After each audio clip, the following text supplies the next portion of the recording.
بسم الله والصلاة والسلام على أشرف خلق الله. عاملين ايه؟ عيد سعيد عليكم. بمناسبة العيد الكبير جايلكم فيديو بسيط كده، يا رب يعجبكم. دي خلطة محشي، يبقى هنعمل محشي ورق عنب يا جماعة بالكوارع، حاجة فاخر من الآخر. ادي ورق العنب مسلوق وكان متشال في الفريزر. تمام، بناخد العناقيد بتاعته ونحطها في قعر الحلة. انا يا جماعة هعمله في الحلة، مش هحطه في طاجن واحطه في الفرن. كان تحفة وجوسي كده وايه، ساح وناح في بعضه. قلت اوريكم كده لفة ورق العنب. بحب الفه على زي ما انتم شايفين كده على البورد بتاعتي اهو.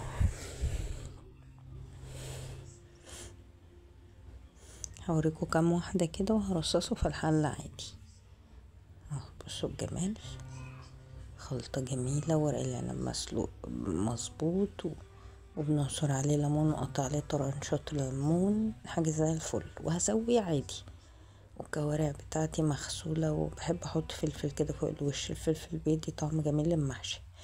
والكوارع بتاعتنا طبعا مغسولة ونضيفة ومسلوقة. مرضتش اطول عليكم طبعا، ايه انتوا كلنا شاطرين وزي الفل، بس ايه بنفكر بعضينا.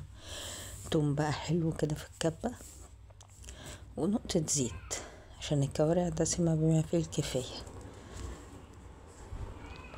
هديله كده ايه يصفر بس في الزيت. ما هي خلطة الكوارع اللي انا هعملها بقى دي هتبقى عظمة. كوارع مسلوقة عادية، فهعمل لها صوص كده. التوم معايا يصفر بالشكل الجميل اللي انتوا شايفينه ده، هطفيه بخل لازم. انا مرضتش احط عليه كزبرة، انا اي توم محمر بحط عليه كزبرة، بس انا قلت عشان يبقى طعم التوم والخل. ايه الكاميرا رايحة فين؟ ايوان، كنا بنجيب الخل. بصوا الجمال، توم طشة الخل دي، طفية الخل بتبقى عظمة. بس طماطماية مبشورة بقى في الكبة او على ايدك او مقطعة براحتك، ومعاها قرن فلفل سبايسي، قرن فلفل كوبي، زي ما يتراءى لكل واحد. وهنزلها ياخدوا ويدوا كده مع بعض، يتكتكوا بس مع بعض. انا مش عايزة اسبكها.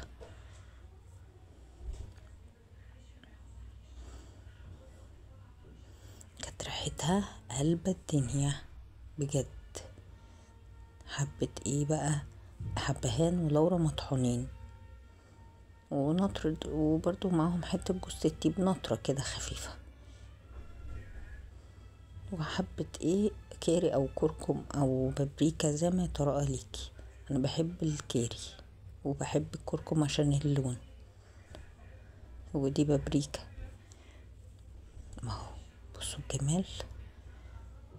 وطبعا مع الطماطم حطيت نقطة سكر خفيفة عشان انا حاطة خل. ودي الكوارع بقى، بصوا الجمال، مسلوقة بقى، والبوكيه جرنيه بتاعها البصل والجزر واللورا والحبهان. بصوا القمر، ونضيفة فلة اهو. رحت قطعت بقى الكوارع وحطيتها مع الخلطة بتاعتي، كانت جميلة. خدت كبشة شوربة خفيفة عشان برضو تغلي كده ويبقى عندي صوص.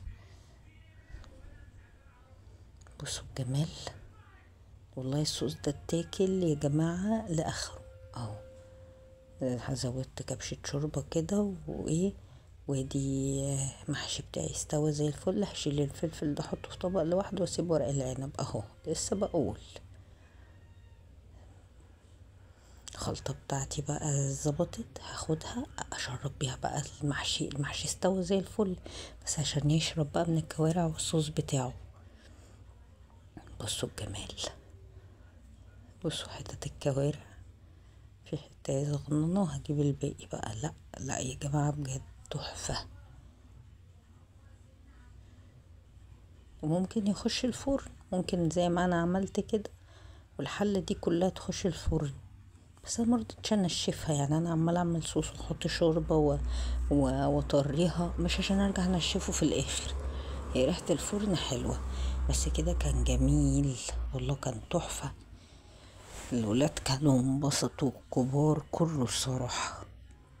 وهغطي عليه يشرب. بصوا شرب صوصه والورق العنب بقى اتشرب، هقلبه اهو. بصوا، ولا اروع ولا احلى من كده اهو، ولا نغمض عينينا. بصوا بخبط بطبل على الحلة، نغمض نفتح، بسم الله. واو، بصوا نزلت حتى العروق بتاعت ورق العنب نزلت مع ورق العنب. بصوا الجمال، بصوا بقية الكوارع بالصوص بتاعها. هي القلبة دي كان ايه، الكوارع تحت. شرفتوني يا جماعة، شير بقى.